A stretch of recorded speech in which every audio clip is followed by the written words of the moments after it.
this is Freddy with FreddyCanFly, and in today's video we are staring at a completed Specter 700, and I have been getting a lot of requests for just kind of a video on how I did my wiring and how my overall finished product turned out. Now take in mind, guys, everyone's going to select different electronical components.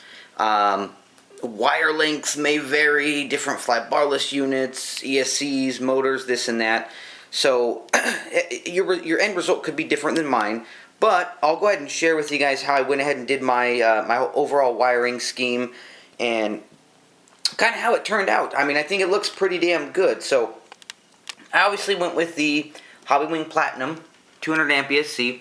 I did see a lot of videos on other ESCs, actually even some with this, where they put the the connection leads up here and then brought them down.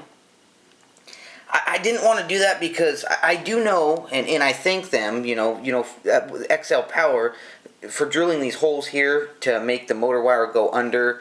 And if you mounted your ESC backwards, you would run the wires underneath. I really like to have easy access to my motor wires in case I ever need to disconnect one or whatever the case may be. So we'll start from nose to tail here. So what I did with my ESC, I had to go down to the hardware store for one. I put a little bit of a layer of the fuzzy Velcro underneath, and then I just got some little bolts, screws and bolts, of course. So let's see if I can get underneath here. I don't know if I can, but yeah, there you go. So you can see I just did a nut and a screw, and I did washers. I did Loctite them so that it's safe in the event of a crash or it won't vibrate loose or anything. But I mounted my ESC on that way. I did have to bore out the holes a little bit. Got the little fan and everything installed on there, and then I've just got my lead connection. I did decide to go with EC5s just because it's what I'm used to using. And with the motor wires, okay, so I went with a Scorpion motor, and all I did was I kind of, what's the word you want to use? I kind of twisted them and then bent them down and around after I did the soldering and everything. And I think it turned out pretty clean. I really like the look. It's pretty sleek, and it hugs. The way I was able to barrel the wires down is it hugs the frames, and obviously the main gear's right here, but there's no play in these at all, right? They're very, very stiff, very rigid. And then I just threw a little zip tie on each end just to kind of hold them. So if I ever had to replace my motor or my ESC, it would be as simple as just disconnecting these 3 pins here. Boom, take it out, put a new one in, and re-go. Whereas, if you go down and through all these holes, it looks beautiful. I mean, don't get me wrong there, but it just adds a little more work. So that's how I did my ESC. For the wires for the ESC going to the fly barless control unit, I'm going to show you that in just a second because I have to flip the helicopter around. So let's just kind of move along this side. With the servo wiring, again, this machine was laid out very, very well to where there wasn't a lot of obstacles in the way of the wires, we'll say. Let's see here. So for these two wires, or these two servos here, all I did, just brought them right up underneath, added a little zip tie, and you can't see it, it's really hard, but I do have a little black piece of like cushion foam underneath these wires. I don't know why, it's very tiny, but it sits perfect. And then those just loop right under. Let's see if I can get a shot of them. Let me move the blades out of the way here. Those loop right under. Okay, so you can see those there. And they do not interact with the servo arm or the linkage rod. I made sure of that. Okay. And we'll go over more here in just a moment on where they go and where they travel. And I did decide to put a pulse defender on this. So what I did here was I mounted it on the side, gave it a little bit of protection and a zip tie. And of course now I have easy access to my plugins. Now on my machine I'm using the AR7200BX system. And just to keep it like ultra protected and everything, and this was really hard to do, guys. I mean, I don't know if I would necessarily recommend this, but it's just what I decided to do. It was really, really hard to fit the Beast X in here because the Beast X has the these two little antennas on the sides, and they interact with those three little cutouts, or two little cutouts, sorry, right here on the frame. But once I was able to jimmy it in there, what I did was I just kind of loosened up the frames and split them a little. Once mounted down, it levels out perfectly, and my antennas come out right where I wanted them to. So now I've got one antenna going this way, and this little guy here, what I did is I just routed it right under, and it comes right out the back. So as far as signal reception and everything is concerned, that's all taken care of, and that's all good. And then you can see up top here, of course, with the pulse defender too, real quick, I just kind of ran that up and over here. I had nothing else to do with it. This is probably the only unclean part that I wish I could fix, but I just couldn't find any alternative option. But it doesn't look that bad. But yeah, going up to the Beast X, so the reason why I decided to mount it with pins forward instead of pins backwards is I didn't want all these wires coming up and around and making a mess of my beautiful machine. So what I did is I mounted it pins forward, and all the wires from this side and from that side, what I did is I removed this little plate here, 2 screws here, 2 screws there, and it pops right out, and I went underneath it, because there's a pretty good gap right here. Let's see if we can get it. There's a pretty good amount of space right underneath here for you to hide your wires. So I pulled that up, took my wires, kind of did this little thing, you know, folded them, gave them a zip tie and some protection, and then you can see that they loop right back, right underneath it, and plug right into my unit. And there's really not a lot of wiring after that. I mean, it's very safe, it's very secure, it's very well tucked in, and the good part is because of how, let's see, like how tight they are, if you will. I mean, they're loose, they have slack, but vibration isn't going to disturb these. So some guys put like shoe goop and a piece of sticky tape and whatnot on their servo ends. I wouldn't need to do that with this because they're not going to be affected by anything. So that's the wiring for this side. Let me go ahead and flip the machine over real quick, and let's take a look at the other side.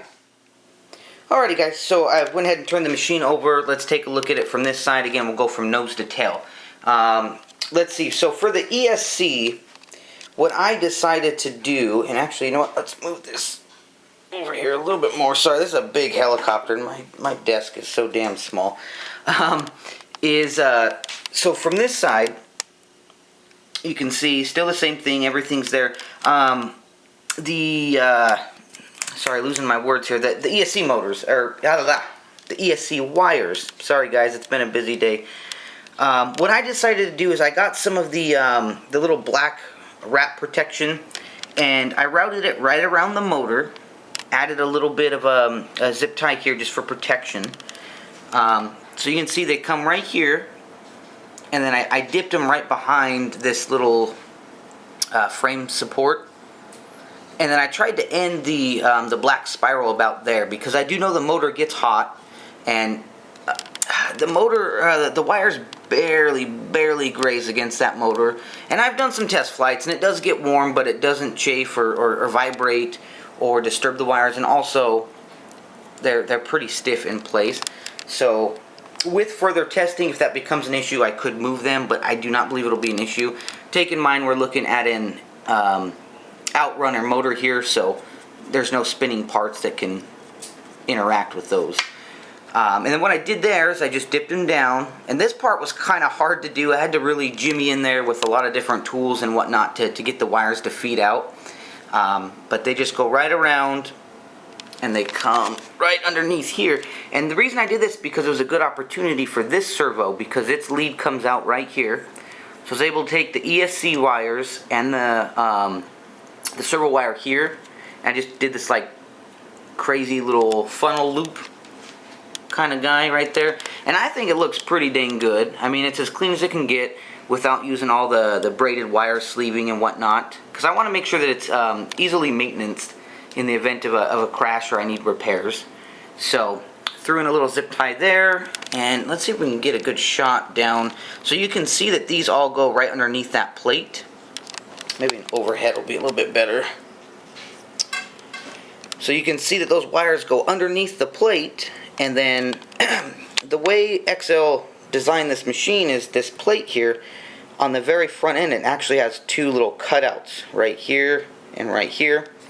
And you can see, so these wires, they go underneath, they're looping around, and then they're coming up out of those little notches that they have put in the carbon fiber. And everything plugs in really nice and cozy. I didn't expect to get it this clean, to be honest. I've looked at a lot of different photographs and videos of XL machines, and please don't get me wrong, they're all beautiful, they're all amazing, but on my end, with just trying to make the wiring as nice and tight as possible, I see a lot of them where they just run the wires kind of up and around, totally fine, and honestly probably a little bit easier to maintenance than mine, but I always like to go for that FreddyCanFly look, so you guys know how I am. And then last but not least, tail servo, right? I just ran the wire right up through here.